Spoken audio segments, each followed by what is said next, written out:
दिल्ली की मंडोली जेल में कैद सुकेश चंद्रशेखर ने उपराज्यपाल वीके सक्सेना को 5वां पत्र लिखा।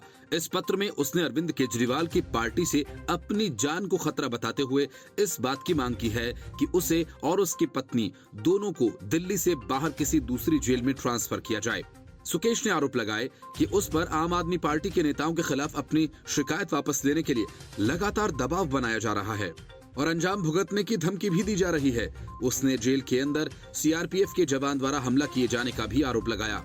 एलजी को लिखी चिट्ठी में ठग सुकेश चंद्रशेखर के वकील की तरफ से कहा गया है कि सर, सुकेश चंद्रशेखर एक मामले में दिल्ली की Mandoli jail number 14 ward number 1 में अंडर ट्रायल कैदी के तौर पर बंद है। साथ ही सुकेश की पत्नी लीना मंडोली जेल नंबर 16 में इसी मामले में बंद है। अरविंद केजरीवाल, कैलाश गहलोत, सत्येंद्र जैन और आम आदमी पार्टी के खिलाफ मेरे क्लाइंट ने आपके दफ्तर में जो शिकायत करके सीबीआई जांच की मांग की है, उन्हें वापस लेने और ईओडब्ल्यू और ईडी में जो मैंने इन सभी के खिलाफ जो बयान दिए हैं, उन्हें वापस लेने के लिए लगातार धमकी और प्रेशर बनाया जा रहा है। साथ ही मंडोली जेल में बंद सुकेश की पत्नी पर भी शिकायत वापस लेने के लिए दबाव डाला जा रहा है। जेल के सीनियर अधिकारियों की तरफ से सुकेश की पत्नी को गालियां दी जाती हैं और सुकेश से शिकायत वापस लेने के लिए दबाव बनाया जाता है। इस चिट्ठी में ये दावा किया गया है कि 31 अगस्त को सुकेश के साथ जेल के अंदर सीआरपीएफ के जवान ने मारपीट की, जिससे सुकेश के जेनिटल पार्ट में चोट आई और इस वजह से उसका इलाज आरएमएल और जीटीबी हॉस्पिटल में चल रहा है और डॉक्टर ने उसे दर्द घटाने के लिए स्कॉटल सपोर्ट पहनने की सलाह दी है। हाल ही में मिलने वाली धमकियों और असॉल्ट के चलते अपने क्लाइंट के बिहाफ पर हम ये हालात समझते हुए सुकेश और उसके पत्नी के ट्रांसफर की मांग देश की किसी भी और जेल, दिल्ली से बाहर किसी भी और जेल में करने की अपील करते हैं जो दिल्ली की जेल के डीजी के कंट्रोल के बाहर हो। इसमें पहले उसने अपनी चिट्ठी में लिखा था कि मैंने एलजी के सामने जो मुद्दा उठाया है, अगर वे झूठे निकले तो मैं फांसी पर भी चढ़ने को तैयार हूं, लेकिन अगर आरोप सही साबित हुए तो क्या अरविंद केजरीवाल अपने पद से इस्तीफा देंगे या फिर राजनीति से संन्यास लेंगे। सुकेश ने दिल्ली के उपराज्यपाल को लिखी अपनी पहली चिट्ठी में सत्येंद्र जैन पर मंडोली जेल में उसे सुरक्षा देने के नाम पर 10 करोड़ रुपए की वसूली लेने का आरोप लगाया था। अपनी अन्य चिट्ठियों में उसने अरविंद केजरीवाल पर राज्यसभा सीट के बदले 50 करोड़ रुपए वसूलने और जेल में अपनी जान के खतरे की बात वह कह चुका है। Report, news of India. चम्मच में जीरा है, संजय राउत हीरा है जैसे तमाम नारों के साथ उद्धव ठाकरे की पार्टी के कार्यकर्ताओं ने राउत के रिहा होने का जश्न कुछ इस अंदाज में मनाया कि मानो वो कोई मोर्चा फतह करके आए हों। 102 दिनों के बाद जमानत पर छूटे संजय राउत बाहर निकलकर बल्लियों उछलने लगे। इसके पहले अदालत में संजय राउत ने जमानत के फैसले के बाद कुछ ऐसा किया कि उन्हें जज की झिड़की सुननी पड़ी। कोर्ट ने दोनों पक्षों की तरफ से दलीलों को सुनने के बाद फैसला सुनाते हुए राउत की जमानत याचिका को मंजूरी दे दी। जमानत पर रिहा हुए संजय राउत ने कोर्ट में जज का हाथ जोड़कर शुक्रिया अदा किया। उन्होंने जज एमजी देशपांडे से कहा कि मैं आपका आभारी हूं। संजय राउत की इस बात पर जज ने उन्हें टका सा जवाब दे दिया। उन्होंने कहा कि इसमें आभारी होने के लिए कुछ भी नहीं है, हम योग्यता के आधार पर सब कुछ तय करते हैं। जब कोई योग्यता नहीं होती तो हम अपना निर्णय नहीं देते। सांसद को मुंबई की एक विशेष अदालत ने पात्रा चौल घोटाला मामले में मनी लॉन्ड्रिंग केस में जमानत दे दी। अदालत ने प्रवर्तन निदेशालय की याचिका को खारिज कर दिया, जिसमें उसने शुक्रवार तक जमानत नहीं देने का आग्रह किया था। कोर्ट के आदेश के बाद राउत की रिहाई हो गई। उन्हें इस साल 31 जुलाई को गिरफ्तार किया गया था और मुंबई की आर्थर रोड जेल में रखा गया था। संजय राउत को जमानत मिलने के बाद ईडी की तरफ से कोर्ट में एक याचिका दायर की गई थी, जिसमें संजय राउत की जमानत पर स्टे देने की मांग की गई थी। प्रवर्तन निदेशालय ने मांग की थी कि उन्हें हाई कोर्ट में जाने तक का समय दिया जाए, साथ ही तब तक संजय राउत को बेल न मिले। इस याचिका पर अदालत सुनवाई करते हुए बेल पर स्टे लगाने से मना कर दिया। संजय राउत की जमानत के आदेश पर स्टे लगाने के लिए प्रवर्तन निदेशालय ने बॉम्बे हाई कोर्ट का भी रुख किया। अदालत ने ईडी की इस याचिका पर स्टे लगाने से इनकार कर दिया है। एएसजी अनिल सिंह ने ईडी की तरफ से संजय राउत की जमानत पर स्टे लगाने की मांग की थी। Report, news of India. Delhi शराब घोटाला मामले में ईडी का शिकंजा धीरे धीरे ही सही लेकिन मनीष सिसोदिया पर कसता जा रहा है। इस मामले में ईडी ने 2 और गिरफ्तारी कर आम आदमी पार्टी के साथ टीआरएस की भी धड़कनें बढ़ा दी हैं। ईडी ने आंध्र प्रदेश और तेलंगाना से 2 कारोबारियों को गिरफ्तार किया। इनमें से एक शख्स फार्मा कंपनी का मालिक है। गिरफ्तार किए गए लोगों पर मनी लॉन्ड्रिंग का आरोप है। दिल्ली के आबकारी घोटाला मामले में अब तक 5 गिरफ्तारियां हो चुकी हैं। इनमें 3 आरोपियों को ईडी ने गिरफ्तार किया और 2 की गिरफ्तारी सीबीआई ने की है। ईडी ने इस मामले में विनय बाबू नाम के एक शख्स को गिरफ्तार किया। दिल्ली की नई आबकारी नीति 2021-22 से जुड़े मनी लॉन्ड्रिंग मामले में ईडी और सीबीआई ने जिन लोगों को गिरफ्तार किया उनमें विनय बाबू, समीर महेंद्रू, अभिषेक बोइन पिल्लई, विजय नायर और शरत रेड्डी शामिल हैं। मामले के एक आरोपी दिनेश अरोड़ा ने अदालत में अर्जी दाखिल करके सरकारी गवाह बनने की अपील की है। उनकी अर्जी पर कोर्ट 14 नवंबर को सुनवाई करेगा। उसी दिन अरोड़ा का बयान दर्ज किया जाएगा। इसके बाद तय किया जाएगा कि अरोड़ा को सरकारी गवाह बनाया जा सकता है या नहीं। दिनेश अरोड़ा को मनीष सिसोदिया का करीबी माना जाता है और माना यह जा रहा है कि उनके सरकारी गवाह बनने से सिसोदिया की मुश्किलें बढ़ सकती हैं। हाल ही में अरोड़ा को दिल्ली की एक अदालत ने जमानत दे दी थी, जिस पर सीबीआई ने आपत्ति नहीं जताई थी। अरोड़ा ने अदालत में कहा था कि वे अपनी मर्जी से सरकारी गवाह बनना चाहते हैं। सूत्रों का कहना है कि अरोड़ा ने कई अहम जानकारियां उपलब्ध कराई हैं। शराब घोटाला मामले में सीबीआई ने 17 अगस्त को केस दर्ज किया था। एफआईआर में मनीष सिसोदिया, तत्कालीन आबकारी आयुक्त अरबा गोपी कृष्णा, उपायुक्त आनंद तिवारी और सहायक आयुक्त पंकज भटनागर को आरोपी बनाया गया था। मनीष सिसोदिया समेत 8 लोगों के खिलाफ लुकआउट सर्कुलर जारी किया गया था। 17 अक्टूबर को सिसोदिया को दिल्ली के सीबीआई मुख्यालय बुलाकर करीब 9 घंटे की पूछताछ की गई थी। इससे पहले ईडी और सीबीआई ने 14 अक्टूबर को मामले को लेकर छापेमारी की थी। राजधानी दिल्ली में 25 ठिकानों पर छापे मारे गए थे। Report, news of India. Pakistan परस्त राजनीति करने वाली महबूबा मुफ्ती एक जमाने से सरकारी बंगले पर कब्जा जमाए बैठी थी, लेकिन अब उन्हें यह बंगला 15 नवंबर तक खाली करना ही होगा। महबूबा मुफ्ती श्रीनगर के गुपकर रोड पर 8 कमरों वाले बंगले फेयर व्यू गेस्ट हाउस में रहती हैं। हालांकि पूर्व मुख्यमंत्री और प्रशासन के बीच अभी तक नए घर को लेकर कोई सहमति नहीं बनी है। बागों से घिरा फेयर व्यू गेस्ट हाउस महबूबा के पिता मुफ्ती मोहम्मद सईद को 2005 में आवंटित किया गया था, जब उन्होंने कांग्रेस पार्टी के साथ गठबंधन सरकार में सीएम के रूप में 3 साल पूरे किए थे। महबूबा मुफ्ती ने अप्रैल 2016 और जून 2018 के बीच मुख्यमंत्री के रूप में अपने कार्यकाल के दौरान वहां रहना जारी रखा। बाद में प्रेस ब्रीफिंग और पार्टी की बैठकों के लिए एक सम्मेलन कक्ष को विशाल लॉन में जोड़ दिया गया। महबूबा को जून 2018 पीडीपी बीजेपी सरकार गिरने और सीएम पद से इस्तीफा देने के बाद भी आवास पर बने रहने की अनुमति दी गई थी। हालांकि अब महबूबा के पास कोई संवैधानिक पद नहीं होने के कारण प्रशासन ये चाहता है कि वो घर खाली कर दें। 15 अक्टूबर को उन्हें केंद्र शासित प्रदेश के संपदा विभाग ने घर खाली करने के लिए एक नोटिस भेज दिया है। 10 दिन बाद भेजे गए दूसरे नोटिस में कहा गया कि वे एक अनाधिकृत कब्जा है और वे अब पूर्व मुख्यमंत्री की क्षमता में सरकारी आवास को बनाए रखने की हकदार नहीं हैं। उन्हें घर छोड़ने के लिए 15 नवंबर तक का समय दिया गया। इस पूरे घटनाक्रम पर महबूबा ने ये तर्क देने की कोशिश की कि उन्हें गुपकर रोड आवास सुरक्षा के आधार पर प्रदान किया गया था, न कि मुख्यमंत्री के नामित निवास के रूप में। प्रशासन ने उनके तर्क को ये कहते हुए ठुकरा दिया कि सरकार उन्हें एक दूसरा आवास देने के लिए तैयार है। महबूबा मुफ्ती अब तक प्रशासन के एक घर को ठुकरा चुकी हैं। वहीं प्रशासन ने उन्हें तुलसी बाग में एक वीआईपी बंगला दिखाया, जहां पर वो पिछले शनिवार को गई थीं। इस घर में उन्होंने रुचि व्यक्त की थी। हालांकि सुरक्षा व्यवस्था को लेकर अभी भी संशय बना हुआ है। श्रीनगर के बाहरी इलाके नौगाम में मुफ्ती के परिवार के घर को उन्होंने पहले ही खारिज कर दिया है, क्योंकि उनके विस्तारित परिवार के सदस्य वहां रहते हैं। पार्टी के एक प्रवक्ता ने कहा कि मुफ्ती को आवंटित वीआईपी बंगला पीडीपी प्रमुख के रूप में मिलने वाले विजिटर्स की संख्या के कारण खराब और अनुपयुक्त था। महबूबा ने कहा कि मैं अपनी बहन के घर जा रही हूं, वह विदेश में रहती हैं, हमारे पास कोई विकल्प नहीं है। Report, news of India. Patra Chawl scam मामले में जमानत पर रिहा होने के बाद संजय राउत के सुर बदलने लगे हैं। अब तक केंद्र सरकार और बीजेपी के खिलाफ तीखी बयानबाजी करने वाले संजय राउत के सुर अचानक बदल गए। उद्धव ठाकरे की पार्टी के ग्रैंड शो के बीच जेल से निकले संजय राउत ने बीजेपी से अपने रिश्तों को सुधारने के संकेत दिए। उन्होंने कहा कि मैं दिल्ली जाकर पीएम नरेंद्र मोदी और होम मिनिस्टर अमित शाह से मुलाकात करूंगा और बताऊंगा कि क्या हुआ और पूरा मामला क्या था। संजय राउत ने जेल से बाहर निकलने के बाद सबसे पहले उद्धव ठाकरे से मुलाकात की। इस बीच संजय राउत ने महाराष्ट्र के डिप्टी सीएम देवेंद्र फडणवीस की भी तारीफ कर डाली। राउत ने कहा कि फडणवीस के उस बयान पर खुशी जाहिर की जिसमें उन्होंने कहा था कि राजनीति में कटुता कम होनी चाहिए। उद्धव ठाकरे ने भी फडणवीस के इस बयान का स्वागत किया था और कहा था कि वे पहल करें, हम उनका साथ देंगे, आगे बढ़ें। संजय राउत ने कहा कि देवेंद्र फडणवीस के इस बयान का मैं स्वागत करता हूं। पीएम मोदी और अमित शाह से मिलने और फडणवीस के बयान पर खुशी जताने के बाद संजय राउत के तेवरों में बदलाव के कयास लग रहे हैं। संजय राउत ने एकनाथ शिंदे सरकार के कुछ फैसलों की भी तारीफ की। संजय राउत ने कहा कि सरकार ने कुछ निर्णय अच्छे लिए हैं, मैं उनका स्वागत करूंगा। मैं देवेंद्र फडणवीस से भी मुलाकात करूंगा। मैं दिल्ली में जाकर प्रधानमंत्री और गृह मंत्री से भी मिलूंगा।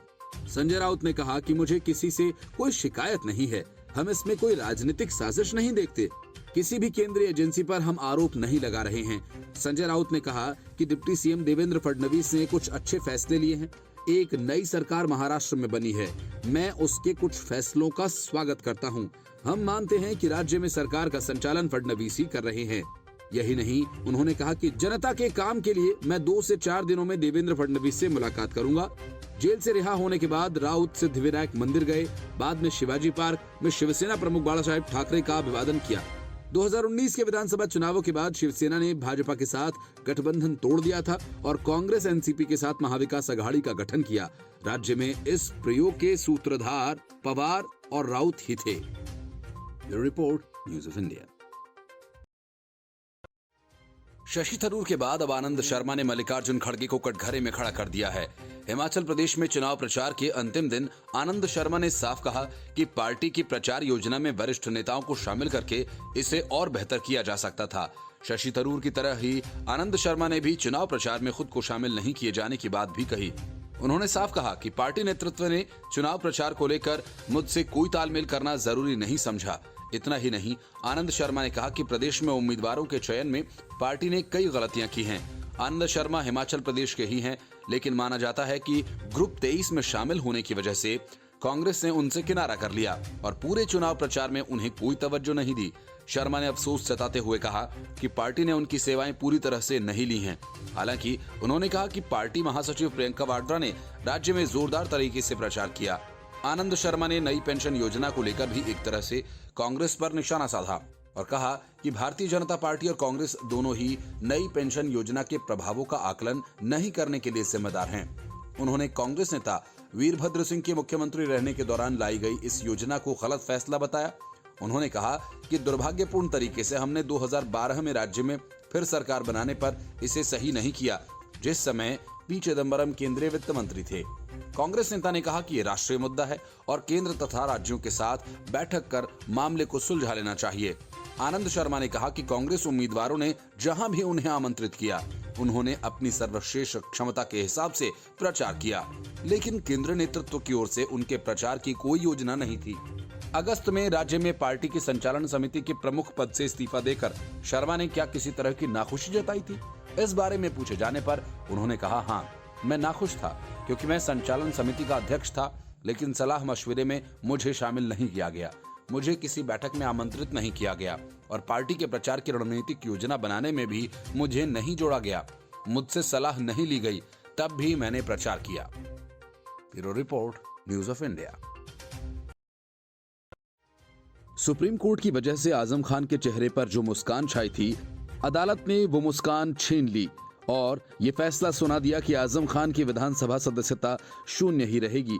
मतलब कि अब चुनाव आयोग रामपुर में चुनाव करवाने के लिए स्वतंत्र है। सुप्रीम कोर्ट में हुई सुनवाई के क्रम में आजम खान के पक्ष रखने के लिए हाईकोर्ट के वकीलों की टीम लखनऊ से रामपुर पहुंची थी, लेकिन इसका कोई फायदा आजम खान को हुआ नहीं।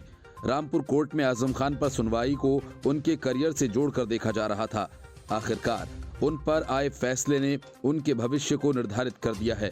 सेशन कोर्ट के फैसले के बाद रामपुर में उपचुनाव कराए जाएंगे। आजम खान की विधायकी रद्द होकर ही रहेगी। कोर्ट के फैसले के बाद रामपुर में विधानसभा उपचुनाव की तैयारियां शुरू हो गई हैं।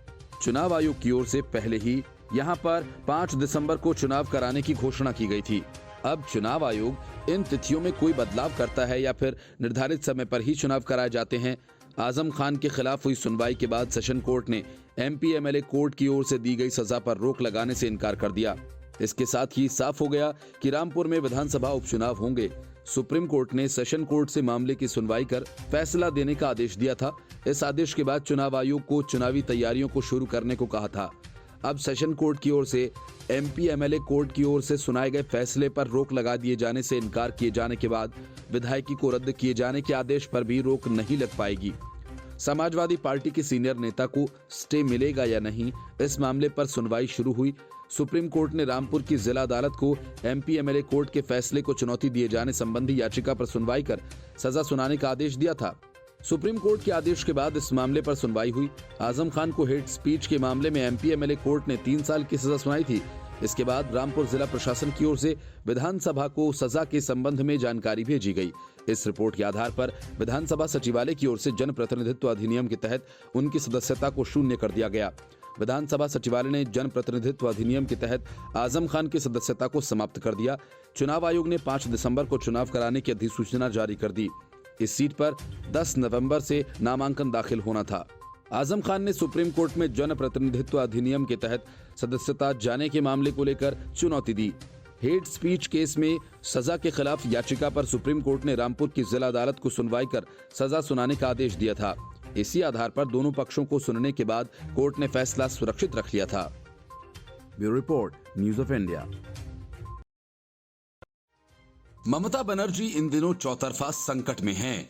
एक तरफ घोटालों और एक एक कर जेल जा रहे मंत्रियों और विधायकों की वजह से पार्टी अपना जनाधार खोती जा रही है, तो दूसरी तरफ पार्टी की गुटबाजी चरम पर पहुंच चुकी है। टीएमसी के कार्यकर्ता निराश हैं और बड़ी संख्या में पार्टी छोड़कर जा रहे हैं। इतना ही नहीं, सामने पंचायत चुनाव है जिसमें उन्हें बीजेपी की चुनौतियों का सामना करना है।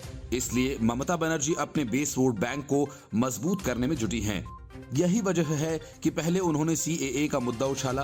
विधानसभा चुनावों के दौरान इस मुद्दे की वजह से उन्हें काफी फायदा हुआ था और एक वर्ग का पूरा वोट उन्हें एक तरफा मिला था। इतना ही नहीं, ममता बनर्जी ने पहले तो ये कहा कि बीजेपी पंचायत चुनावों में हिंसा करवाना चाहती है, इससे बचने और बीजेपी से सावधान रहने की जरूरत है। और अब इससे आगे बढ़कर ममता बनर्जी ने ये कह डाला कि बीजेपी पंचायत चुनावों के दौरान सांप्रदायिक दंगा भड़काने वाली है। उन्हें अधिकारियों से इस बारे में सचेत रहने को कहा। हालांकि चुनावी हिंसा फैलाने के अब तक सारे आरोप टीएमसी पर ही लगते आए हैं और कई टीएमसी नेताओं और कार्यकर्ताओं को भी गिरफ्तार किया जा चुका है। विधानसभा चुनावों के नतीजों के बाद बंगाल में जो हिंसा का तांडव टीएमसी के गुर्गों ने किया, उसे पूरे देश ने देखा और माना जा रहा है कि ममता बनर्जी की इन बातों के पीछे ध्रुवीकरण की राजनीति तो है ही, साथ ही ऐसा कहकर वे विपक्ष के मतदाताओं को एक तरह से डराने की कोशिश भी कर रहे हैं। बनर्जी ने सीमा पार से हथियारों की तस्करी का भी जिक्र किया। ममता बनर्जी ने कहा कि उत्तर बंगाल को अलग करने के लिए सीमा पार से हथियारों की तस्करी की जा रही है। उन्होंने अधिकारियों से कहा कि नजर रखें, क्योंकि दिसंबर से कुछ लोग बंगाल में सांप्रदायिक दंगा भड़काने की योजना कर रहे हैं। ममता बनर्जी ने इससे पहले बीजेपी पर आरोप लगाया कि भारतीय जनता पार्टी गुजरात और हिमाचल प्रदेश चुनावों से पहले चुनावी बॉन्ड के जरिए करोड़ों रुपए हासिल कर रही है। उन्होंने ये भी कहा था कि बीजेपी सत्ता में नहीं लौट पाएगी, क्योंकि 2019 में हुए पिछले लोकसभा चुनावों के बाद से देश में राजनीतिक समीकरण बदल गए हैं। उन्होंने आरोप लगाया था कि बीजेपी आगामी गुजरात विधानसभा चुनावों को ध्यान में रखते हुए सीएए और एनआरसी के मुद्दों को उठा रही है। ममता बनर्जी ने केंद्र सरकार पर हमला बोलते हुए कहा था कि हम एक मानवीय सरकार हैं और हमें एक राक्षस जैसी सरकार से लड़ना होगा। अगर आप लोग इसे नहीं समझेंगे तो कौन समझेगा। ममता बनर्जी ने कहा कि जब तक मैं जीवित हूं, राज्य में सीएए को लागू नहीं होने दूंगी।